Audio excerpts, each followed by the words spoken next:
Hey guys, welcome back to my YouTube channel. So guys, आज की इस video में आप देखने वाले हैं मेरी इस साड़ी का कल्याणम। तो गाइस, मैंने अपनी इस साड़ी से ये नायरा कट सूट बनाया हुआ है। सूट और प्लाजो दोनों बनाए हुए हैं। तो चलिए वीडियो स्टार्ट करते हैं और कटिंग स्टिचिंग देखते हैं। तो गाइस, आप देख सकते हैं ये मेरी वो साड़ी है जिसका मैं ड्रेस बनाने वाली हूँ। बाकी मैंने इसके लिए लिया हुआ है 4 मीटर का अस्तर, तो इतना मेरा लगेगा ही लगेगा। तो गाइस, सबसे पहले हम क्या करते हैं, साड़ी का जो फॉल है और जिसमें लेस लगी हुई है किनारे से, इन दोनों को हम निकाल लेते हैं। देन हम आगे की प्रोसेस करेंगे। तो गाइस, आप देख सकते हैं मैंने इसके फॉल और लेस दोनों निकाल लिए हैं। तो चलिए अब मेजरमेंट करना स्टार्ट करते हैं। तो गाइस, यहाँ पे हम सबसे पहले अपनी चोली की कटिंग मेजरमेंट करेंगे। तो चोली के लिए हमें सबसे पहले इस तरीके से शोल्डर, अपना चेस्ट और वेस्ट तीनों का मेजरमेंट करना है। यहाँ पे हमारे चोली में हिप का मेजरमेंट नहीं आता है। देन उसके बाद हमें शोल्डर ले लेना है। तो शोल्डर यहाँ पे हम लेने वाले हैं 6.5 इंचेस। आप चाहे अपने हिसाब से कम ज़्यादा कर सकते हैं।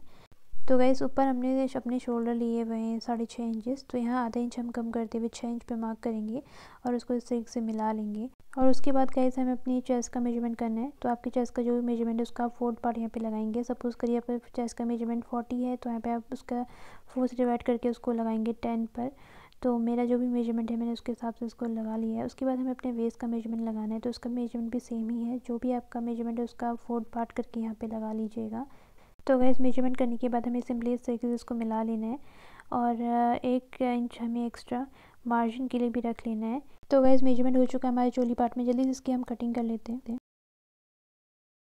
तो गाइस, यहाँ पे हमने अपनी चोली की कटिंग कर ली है। तो चोली कटिंग करने के बाद हम अपने बॉटम पार्ट की कटिंग करेंगे। तो उसके लिए हमें सिंपली इस तरीके से अपने जो बॉटम पार्ट का अस्तर है उसको ट्रायंगल शेप में रख लेना है। 4 फोल्ड में हमें इसे रखना है। देन अपना मेजरमेंट स्टार्ट करना है। तो गाइस, यहाँ पे हमें अपने लगाना है कमर का निशान। तो कमर का निशान आपका जितना भी है उसका 4 पार्ट आप यहाँ पे लगाएंगे। आप चाहें तो डायरेक्ट अपने चोली को यहाँ पे रख के उसका कमर का मेजरमेंट ले सकते हैं। तो मैंने यहाँ पे लिया है 8.5 इंचेस। उसके बाद हमें सिंपली इसकी लंबाई रख लेनी है। तो लंबाई में यहाँ पे ले रही हूँ 28 इंचेस। और जो भी आपका जो मेन फैब्रिक है उससे आपको 2 इंच कम ही लेना है इसको। तो इस तरीके से हमें यहाँ पे, जहाँ पे हमारी कमर का निशान है, यहाँ से इस तरीके से अपनी लंबाई लेते हुए पूरी चारों ओर इसमें सर्कल में इसको मेजर कर लेना है। तो ये कुछ इस तरीके से राउंड शेप में हमारा मेजरमेंट बन के आएगा। तो गाइस, हमने अपने अस्तर में मेजरमेंट कर लिया है। तो जल्दी से इसके हम कटिंग कर लेते हैं। तो गाइस, आप देख सकते हैं इस तरीके से मैंने अपने बॉटम पार्ट की अस्तर की कटिंग कर ली है। तो चलिए गाइस, अब हम अपने जो मेन फैब्रिक है उसमें भी कटिंग कर लेते हैं। तो गाइज़, यहाँ पे हम सबसे पहले अपने चोली पार्ट के लिए मेन फैब्रिक कट करेंगे। तो हमने अपने जो अस्तर वाला पार्ट था उसको अपनी जो मेन फैब्रिक है उसके ऊपर इस तरीके से रख दिया और डिट्टो हम इसको जैसे जैसे हमने मेजरमेंट करके कट करा है तो इसको भी हम मेन फैब्रिक में भी कट कर लेंगे। तो जल्दी से कर लेते हैं हम। तो गाइज़, आप देख सकते हैं इस तरीके से मैंने अपनी चोली पार्ट के लिए जो मेन फैब्रिक है वो कट करके रख लिया है। तो अब चलिए बॉटम पार्ट के लिए हम मेन फैब्रिक कट करेंगे। तो गाइज़, यहाँ पे हमने अपनी जो मेन फैब्रिक है उसको 4 फोल्ड में इस तरीके से ट्रायंगल शेप में रख लिया है। उसके बाद हमें सिंपली अपना जो अस्तर पार्ट है उसको इसके ऊपर रख कर डिट्टो कट कर लेना है। तो गाइज़, आप देख सकते हैं कुछ इस तरीके से मैंने अपने बॉटम पार्ट का जो मेन फैब्रिक है वो भी कट कर लिया है। तो चलिए गाइज़, अब चलते हैं मशीन की तरफ। तो गाइज़, हम आ चुके हैं मशीन पे और ये हमारा फ्रंट पार्ट है जिसमें हम बनाने वाले हैं आज अमेजिंग सा नेक डिज़ाइन, और वो भी बिना बुकरम का बनने वाला है। तो जैसे कि आपको पता ही, अस्तर वाला जो नेक डिज़ाइंस होते हैं इसमें हम मोस्टली बिना बुकरम का ही बनाते हैं। तो सिंपली हमें इसको उस तरीके से 2 फोल्ड में रख लेना है और 2 फोल्ड में रखने के बाद हमें अपना जो नेक डिज़ाइन है उसका मेजरमेंट स्टार्ट करना है। तो गाइज़, यहाँ पे हमने अपनी गले की जो लंबाई ली हुई है वो ली है 4 इंच और इसकी जो चौड़ाई है वो ली है मैंने 2.5 इंच, मीन्स 2.5। और टोटल बोले तो हम 5 इंच की मैंने इसकी चौड़ाई ली हुई है और लंबाई तो 4 इंच मैंने बता ही दी है। तो उसके बाद सिंपली हमें अपनी जो भी नेक डिज़ाइन है वो इसमें बना लेना है। दैन उसके बाद हमें सिंपली कटिंग कर लेनी है इसकी। तो गाइस, कटिंग कर ली है हमने। आप देख सकते हैं कुछ इस तरीके से हमारा जो पान गला है नेक डिज़ाइन वो बन के आया हुआ है। तो उसके बाद सिंपली हमें इसके चारों ओर स्टिचिंग कर लेनी है। तो गाइस, हमने स्टिचिंग कर ली है। देन उसके बाद हमें इस तरीके से इसमें छोटे छोटे कट लगा लेने हैं। तो इस तरीके से कटिंग करने के बाद हमें इस तरीके से खोलना है और इसमें एक फाइनल स्टिचिंग करनी है जो कि हमारी जो नेक डिज़ाइन है उसको काफ़ी अच्छा लुक देगी। तो गाइस, के चारों स्टिचिंग करने के बाद आप देख सकते हैं कुछ इस तरीके से मेरा नेक डिज़ाइन बन के आ चुका है। उसके बाद हमें अपना जो बैक नेक डिज़ाइन है उसको बनाना है। तो उसका मेजरमेंट भी ऑलमोस्ट सेम ही होने वाला है, और लेकिन ये जो है ये यू शेप नेक डिज़ाइन है। तो इसको सिंपली हम मेजरमेंट करके दिखा देती हूँ मैं आपको। 4 इंचज़ की लंबाई है, 2.5 इंचज़ की चौड़ाई है। देन उसके बाद हमें इस तरीके से इसमें यू शेप नेक डिज़ाइन बना के इसको कट करके भी बना लेना है। तो जल्दी से बना लेते हैं हम इसको भी। तो गाइस, यहाँ पे हमने अपनी चोली का जो बैक नेक डिज़ाइन है उसको भी बना लिया है। तो उसके बाद जो हमारा अगला काम है वो है हमारी जो फ्रंट और बैक दोनों चोलियाँ उनके शोल्डर अटैच करने का तरीका।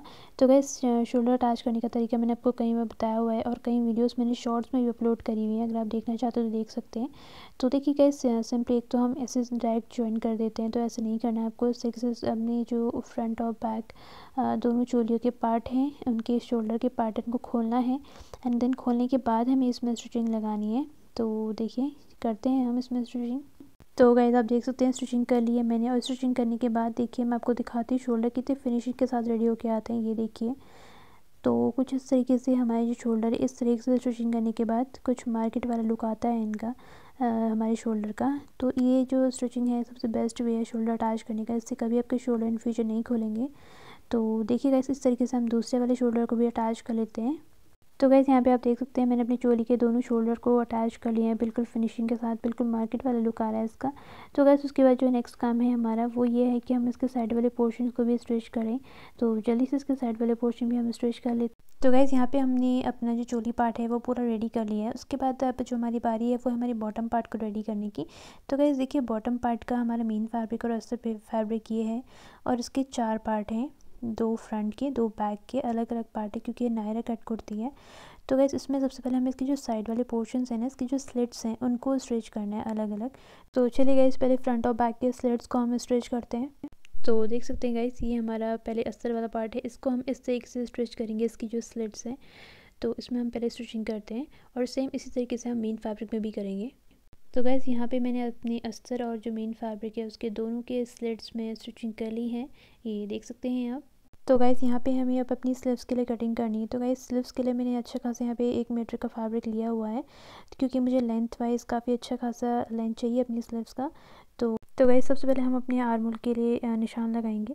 तो यहाँ पे मैंने लिया है 8.5 इंच, आप चाहें तो अपनी चेस्ट के हिसाब से भी इसको लगा सकते हैं, मैं भी उसी के हिसाब से लगाती हूँ। उसके बाद डाउन में हमें लेना है 3 इंच, और उसके बाद हमें फिर से इसको मिला लेना है, और उसके बाद हमें यहाँ पे देना है अपने आर्म होल का शेप हल्का सा डाउन में लेते हुए इस तरीके से। देन उसके बाद हमें इसकी जो लेंथ है वो तो पूरी कंप्लीट चाहिए ही चाहिए, तो उसको हम पूरा ही रख लेंगे, और अपने जो मूरी का निशान है उसको भी लगा के अपना जो स्लीव्स है उसकी कटिंग कर लेंगे। तो गाइस आप देख सकते हैं मैंने अपनी जो स्लीव्स है उसकी कटिंग कर ली। तो गाइस यहाँ पे हमारी जो स्लीव्स है काफ़ी सिंपल है, तो इसमें ज़्यादा कुछ तो नहीं करना है मैंने, जस्ट अब इसको फिटिंग करके स्टिचिंग कर लेनी है। सबसे पहले अपना मूरी पार्ट स्टिच करेंगे, देन साइड वाले पोर्शन, देन हमारा जो स्लीव्स है बन के रेडी हो जाएगा। तो गाइस आप देख सकते हैं मेरी स्लीव्स की कटिंग स्टिचिंग मैंने कर ली है, और जैसे कि मैंने आपको कहा ये सिंपल थे तो इसलिए मैंने इसमें ज़्यादा डिटेल में आपको दिखाया नहीं। तो इस तरीके से हमारे जो स्लीव्स है वो तो रेडी हो चुके हैं। तो अब जो हमारा लास्ट काम बचा है वो है हमारे जो स्लीव्स है ना, इसको हम जल्दी से स्ट्रेच कर लेते हैं अपनी चोली के साथ। तो गाइस आप देख सकते हैं मैंने जो स्लीव्स हैं चोली पार्ट में स्ट्रेच कर लिए हैं। तो गाइस अब जो हमारी नायरा कट कुर्ती में जो लास्ट काम रह गया है वो है हमारे फ्रंट और बैक जो स्लिट्स हैं बॉटम पार्ट के, उसको स्ट्रेच करना रह गया है। तो देखिए गाइस इसको हमें सिंपली ही स्ट्रेच करना है, तो जल्दी से कर लेते हैं, बट ध्यान रखना है आपको दोनों की जो कमर पार्ट है वो सेम होनी चाहिए। तो जल्दी से स्ट्रेच कर लेते हैं, देन देखेंगे इसका फाइनल लुक। तो गाइस आप देख सकते हैं कुछ इस तरीके से जो मेरी नायरा कट कुर्ती है बिल्कुल स्ट्रेच होकर रेडी हो चुकी है। हमने इसका कमर पार्ट भी स्ट्रेच कर लिया है, और इसका लुक कैसा लग रहा है प्लीज़ कमेंट सेक्शन में ज़रूर बताइएगा। तो गाइस जैसे कि मैं आपको हर एक ड्रेस की वीडियो लास्ट में वेयर करके दिखाती हूँ, तो देख सकते हैं गाइस कुछ इस तरीके से मेरी जो नायरा कट कुर्ती है वो बन के आई हुई है। जैसे कि मैंने आपको पहले ही बता दिया स्टार्टिंग में, मैंने एक पुरानी साड़ी की ये ड्रेस बनाई हुई है। तो देख सकते हैं कितनी अमेजिंग, कितनी फिनिशिंग के साथ रेडी होकर आई हुई है। और साथ ही साथ मैंने इसमें एक प्लाजो भी बनाई हुई है, जिसकी वीडियो मैंने इसके नेक्स्ट पार्ट में, जो इसका पार्ट 2 आएगा उसमें आपको शो करूँगी, बिकॉज वीडियो काफ़ी लेंदी हो गई है ऑलरेडी, तो इसमें नहीं शो कर सकती हूँ मैं। इसकी जो नेक्स्ट पार्ट आएगा अगर आप देखना चाहते तो आप चैनल को सब्सक्राइब करिएगा और बेल आइकन प्रेस कर दीजिएगा, तो आपको नोटिफिकेशन ऑटोमेटिकली आ जाएगा, तो उसमें आप इसका जो नेक्स्ट पार्ट है वो देख सकते हैं। So guys thank you for watching.